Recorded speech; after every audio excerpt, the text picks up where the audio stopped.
Wintertime on Sodor. The snow covers the greenery and all the engines deal with the hassles of snow and how it affects a busy railway. The engines complained and bickered over the extra work given to them.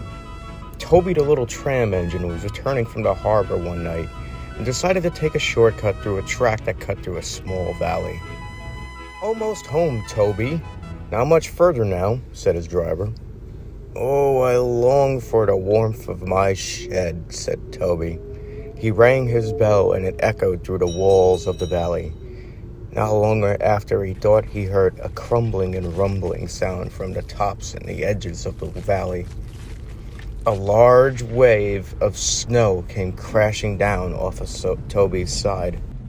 It tumbled and tumbled and tumbled down the side of the canyons, crashing down near Toby. "It's an avalanche!" shouted Toby. "Brace for impact," said his driver, as the large wave crashed into Toby, picking him up from the rails and shoving him aside into the canyon walls. "Oh no!" said Toby in horror, and suddenly it went dark. Toby came to a rest. How was he not crushed? His headlamp lit up a darkened space of an ice cavern. "Phew, that was lucky," said Toby. "Driver, are you okay?" "I'm okay, old boy. It looks like we're buried in a cave of sorts." Toby looked towards its entrance where a large mound of snow and ice blocked its way.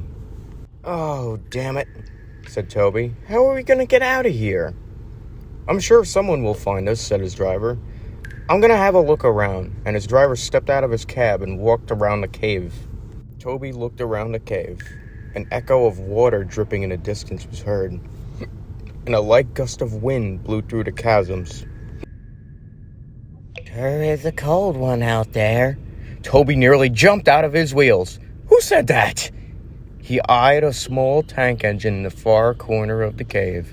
He was rusty from smoke box to cab. He smiled warmly at Toby. "Where did you come from?" asked Toby.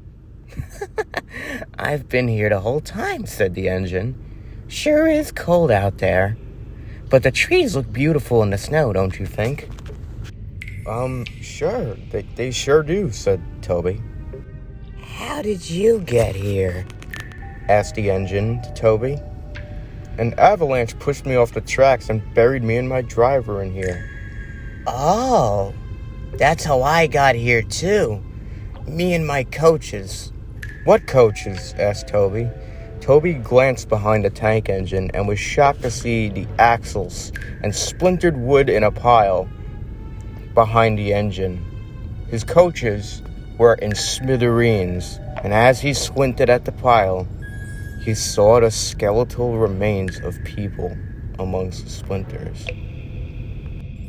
Toby was horrified. How long have you been here?"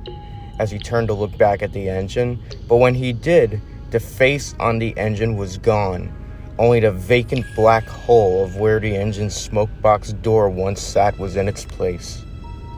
Toby was absolutely shocked.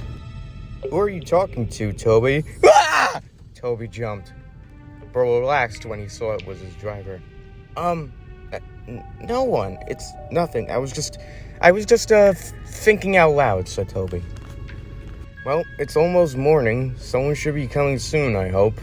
You know, it's times like these I wonder if we'll ever get two-way radios for communication." Toby wasn't paying attention to his driver and looked past him.